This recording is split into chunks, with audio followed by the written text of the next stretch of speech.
everyone, welcome to After Class with Ballet for All, a podcast by two passionate adult ballerinas about all things adult ballet related, and some random thoughts in between. We're so glad you're here. So grab your water bottle or a cup of coffee and join us for a quick chat after class. Hi everyone, welcome back to the After Class podcast. We have Tveen Verano with us again this week. She is a registered dietitian, and we are going to jump right into continuing part 2 of our conversation. So thank you so much for being with us, Tveen. Of course. Thanks for having me. So last week, I know we talked a lot about fueling our bodies for classes, the amount of classes we're taking, talked a lot about protein, which was awesome. And so I wanted to just continue the conversation this week, talking a little bit about after class and what needs to happen. It's funny, the name of our podcast is After Class.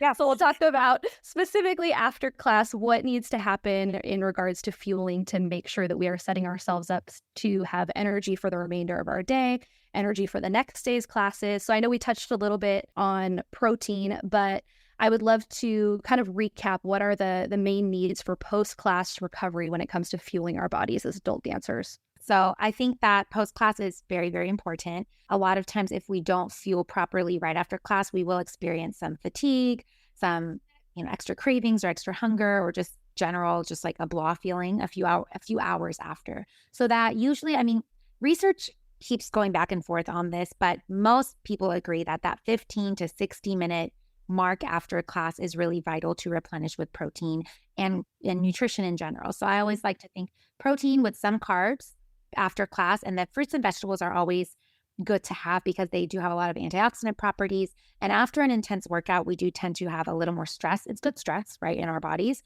but a little more stress. So those fruits and vegetables really help with that. But ultimately, you want to focus on protein after your class, whether you're taking protein with you and, drinking a shake right after class or waiting till you get home. If it's a meal time, I just like to just have your meal. So let's say you have a class at 4, you get home by 5:36, it's dinner, just have a protein-rich dinner. If it's in the middle of the day, make sure you have some kind of mini meal or snack to carry you to the next meal. But protein, carbs, a little bit of fruits and vegetables will really help replenish your muscles after a class. So because I've kind of read and heard different things, what happens biologically if we don't fuel our bodies after an intense workout? So your muscles need some glycogen after a workout, especially something as intense as dancing multiple times a week, like we talked about last week. Mm-hmm. And so some people say that you have a few hours for your muscles to be the most receptive, but a lot of what's been backed over the years is that 15 to 30 minutes is when they're most receptive. Your muscles are most receptive to replenishing with the protein. Basically, when you work out, you break down your muscles, right? Muscles break down and you want to rebuild those. So protein and carbs will help kind of rebuild those muscles. Mm-hmm. And that's not to say if you're past the 60 minutes, there's no point to having, definitely as soon as you can have that intentional protein-rich meal after your workout. But biologically, it's thought that within that 15 to 60 minute time frame, it's when you're most receptive to kind of using up that protein and using it to rebuild those muscles that you just worked out in the class. I think something that really helps me feel motivated to make sure I'm fueling my body after class is kind of thinking about, because you said exercise is breaking down. And if you're not helping yourself repair, it's almost like you're not getting what's the point? Like you're not getting the maximum results out of your workout because you're not actually helping your body strengthen itself back up to the degree that you're going to get the maximum results for the effort that you're putting in. And so I think thinking of it in terms of that, of like, man, I just did, an hour and a half ballet class where I really worked. And like, I want to retain the full benefits of that workout, and fueling my body well with protein, in the time window is going to help me really retain the benefit. So I don't know if that's like a correct way of thinking about it. But. Yes, it's perfect because, in the past, I've done like a really intense lifting workout, let's say, and I was not eating intentionally, and I wasn't able to lift well the next day or the day after, because the point is building strength, right? And ballerinas are so strong. So the point is you want to build strength. You want to reap the benefits of those classes. And if you're not fueling your body, the next day you are going to feel more fatigued. And then the following class, you might not be able to show up well for that class. And so like I was thinking, what's the point of lifting so heavy or working out hard or doing an intense dance class if you're not going to, like you said, reap the benefits by properly fueling your body? You can't just run yourself to the ground. and then Yeah. wonder why you're not being able to improve in a certain area or with a certain like move. Like you have to be able to feel your body afterwards.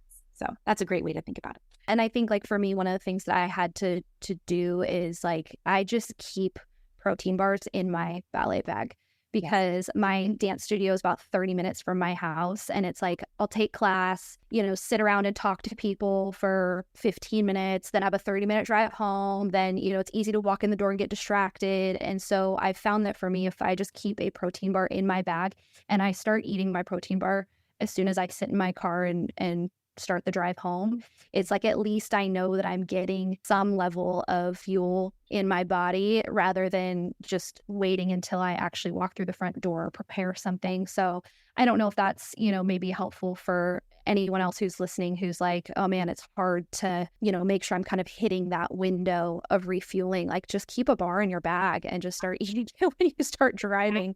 I mean, honestly, like it kind of almost will also not dampen your hunger because we don't want to dampen hunger. But a lot of times, if you just wait, sometimes after an intense ballet class, you might not be hungry. And if you just wait and wait and wait, then 2 hours later, you're like, okay, now I'm starving, And so just to have that like preemptively fueling yourself with that protein will kind of help your blood sugar and, your hunger later come in a calmer way instead of just this like, oh, waited too long and now I don't feel like cooking dinner. Now I don't feel like doing everything I need to do. So that is a great way to just make sure that you're getting. I mean, I had people in my old ballet studio who would keep like tins of tuna in their bag. Maybe I think the protein bar is probably going to be nicer to the people around you.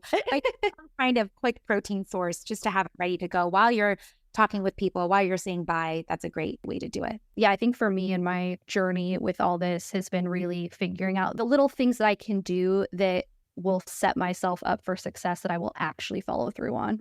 I think it's a harder goal for me to say, okay, I'm going to set a goal to every time I finish a ballet class, I'm going to go straight home and I'm going to go straight into prepping a really nutritious meal. That is like my fantasy self. I know. Yeah. That will do that. And do what you can sustain. If a protein bar is sustainable, do that. You have to look at the context of your life and the weight that what's going to actually be something, okay, I can do that every day versus I can do that once and then I'm over it, I think something is better than nothing. And again, like I know I talked about this in the last episode, but something I really appreciate just about your overall approach is that it's not this like all or nothing. Like either you're doing the full out, like you're only going home and prepping this giant meal, or what's the point? It's like, no, like eat the protein bar. Like if that works for you, do what is sustainable and works for you. And I think that makes it so much easier to get wins on the board for people that are busy and trying to fit dance into like an already busy life and schedule. Like we need to be doing the things that we can actually follow through on doing, which is like eating a protein bar when you're finished, because you might be running to the next thing. And so it's better to eat the protein bar than, like you said, to not eat anything. And then you're kind of losing all those gains. I know you kind of touched on this earlier, but what are some of the signs if you are like chronically under fueling? So what are things that like people listening would help them identify like, oh, I feel that way. Maybe I need to think about how much I'm fueling. So I think just general fatigue, which I know is very hard to measure because I know so many of us, I feel like as a culture are tired, but general fatigue or even like mentally feeling down, that can be a sign of under fueling your body when you're just mentally feeling brain fog and difficult to focus and you're just feeling down and like general malaise, that's like the word, that's a big sign. If you are feeling like you're hitting a wall in the middle of your classes when you're just like great at the beginning and then you hit a wall, or you're relying heavily on like caffeine to get through the classes and then you're hitting a wall, that could be a sign that, the caffeine's kind of giving, I love coffee, but it can kind of give you this fake energy, whereas like the nutrition is going to give you that long sustaining strength building energy. Some more maybe extreme examples would be like sleeplessness, insomnia can be a sign of just like under fueling for the activity level that you're at. Those would be like the main, and then also like lack of quick muscle recovery, like maybe you're sore and then within a day it's gone. But if you're just like constantly sore and your body's not really getting that nutrition to refuel your muscles, that could be a big sign as well. And then just overall like under eating, there's extremes, but if you're just, your hormones are out of whack, your cycles are out of whack, hair loss, those can just be like, okay, maybe I'm like burning the candle at both ends, right? Like something needs to give. I need to make sure that I'm nourishing my body for the activity level that maybe you love dance and you want to be able to dance intensely every single day. That does mean you need to be able to nourish your body every single day for that to happen. So those would be some signs to look for. That's helpful. And I think too, I know you said this in the last episode, and I think it's so true, is that, most women especially are not getting enough protein. And so I think one of the things I realized when I started actually eating the recommended amount of protein per day is like, oh, I have to eat a lot more food. Yes. Oh my gosh. Have you ever no, I'm not a fan of weighing and measuring, but doing it once will actually be very eye-opening when they're like, oh, that's 4 ounces. Oh, okay. Yeah. That was like one little piece of chicken. Yeah, it's a lot more food than you might think it is. And so I think, especially in the dance space, it's probably more likely that you're eating too little than too much, especially if you're taking several classes a week. I think the danger of underfueling is probably a little bit higher than overfueling. Exactly. And I will say, making sure you're getting that post-workout. I'm so used to saying post-workout, but post-dance protein is going to be vital too for just overall, like you said, at least you're getting that protein bar in. Mm-hmm. Yeah. And even just that is like the precursor to still the goal being going home and having a meal. Yeah. But it's at least you're getting, something in. Because again, once I realized how many grams of protein, I should be eating versus what I was eating, I was like, oh, yeah, a substantial deficit. And yeah, you will notice the difference. It is very helpful to be a little aware, not obsessive, not neurotic, but just aware of what you are doing and then maybe what you could do to start feeling better. Mm-hmm. Yeah. So one of our listeners sent in a question that they were wondering how to adequately fuel while simultaneously trying to lose weight. And I know this is kind of a tough question because, like everything else with nutrition, it is very individual to the person. But are there some general tips or guidelines that you could throw out? Yes. So I would want to ask first, how often is this person dancing? Is it that 5 to 6 level or the 1 to 2 days a week level? Protein is so important when it comes to weight loss as well. People who eat more protein tend to lose weight in a healthier way and keep it off without needing to do anything extreme. There's research that backs up. The more protein you eat, the better weight management you have overall. And so having protein at every meal would be my number one thing. I would also recommend her really embracing that addition nutrition mentality, because when we have weight loss goals, we tend to make a no list, right? Okay, I'm going to stop the soda. I'm going to stop the lemonade. I'm going to stop the sweets. I'm going to stop, eating out. We say a lot of what I'm going to stop. And then we're kind of left with okay, I'm just going to eat boring food every day, right? Versus, okay, these are the foods that I like to eat. How can I fit them into a context of a balanced plate? And balancing your plate, this is what, and I come as someone who has lost a substantial amount of weight over the years. I was overweight and then have reached a healthy weight without dieting, without counting calories, without feeling restricted, was able to kind of keep it off and in a peaceful way. I think that's one thing to ask.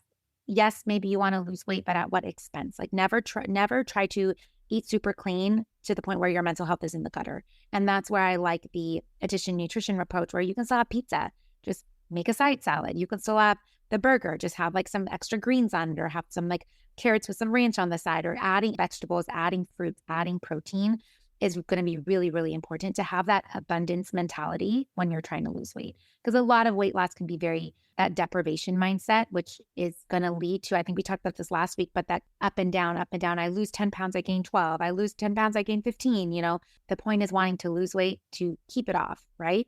And so again, another thing when it comes to weight loss is not having a timetable or a schedule, or I need to lose X amount of weight in X amount of time. I get asked this all the time, but my clients will be how much can I expect to lose? Weight loss is very fickle. It's you can do all the inputs, but you can't really control what the scale says based on your cycle. Are you bloating? Where are your hormones? Have you gone to the restroom?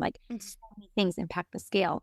And so focusing on your habits and your inputs and letting the scale be a side effect, letting weight loss be a side effect of the healthy habits, I think is freeing. And I always say the slower you lose weight, the more likely it'll stay off. So again, not being so eager to lose weight. And I know this question was how can I fuel while losing weight? Weight loss is not a bad thing, right? I help clients lose weight all the time, but it's where are we putting it on the goal list, right? Having multiple reasons why you want to fuel your body, why you want to eat healthy.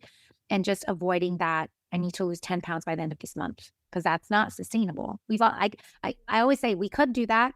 We could just drink juice all day and you could lose, but where will you be at the end of that month? How will you feel? I know we talked about this last week, but how are you feeling? Not just what's the numbers say and what do you look like, but how do you feel? Do you feel miserable? But you reached your goal, ultimately you're not going to want to be miserable forever. Us humans like to feel good, which is why a lot of times we lose the weight and then we'll eat everything that we, quote, weren't allowed to eat. So I always liked, and another thing, this is my last point about weight loss, because I could talk about this forever, but I like to be as inclusive as possible when someone's trying to lose weight. I like to keep in as much food that they like as possible. So let's say Friday nights they order pizza as a family. I'm not going to tell her, you eat a salad while your family eats pizza.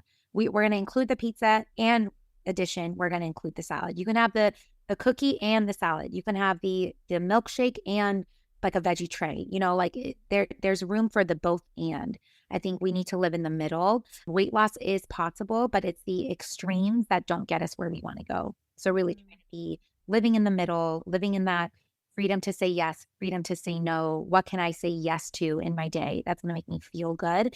And letting the weight loss take care of itself, because it does. When you start living a healthy lifestyle and embracing habits you can do every day, the weight loss will take care of itself. It's just not making it the star of your show, if that makes sense. Yeah, definitely. Because I think it's the deprivation style of dieting is not going to work with a dance lifestyle, So I think, their question of fueling while simultaneously trying to lose weight, it's like you can't give up the fueling component if you want to maintain the dancing lifestyle. So it's find that balance.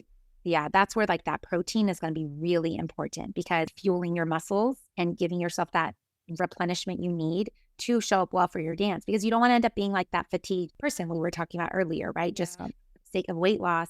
You don't want to sacrifice your dancing for that.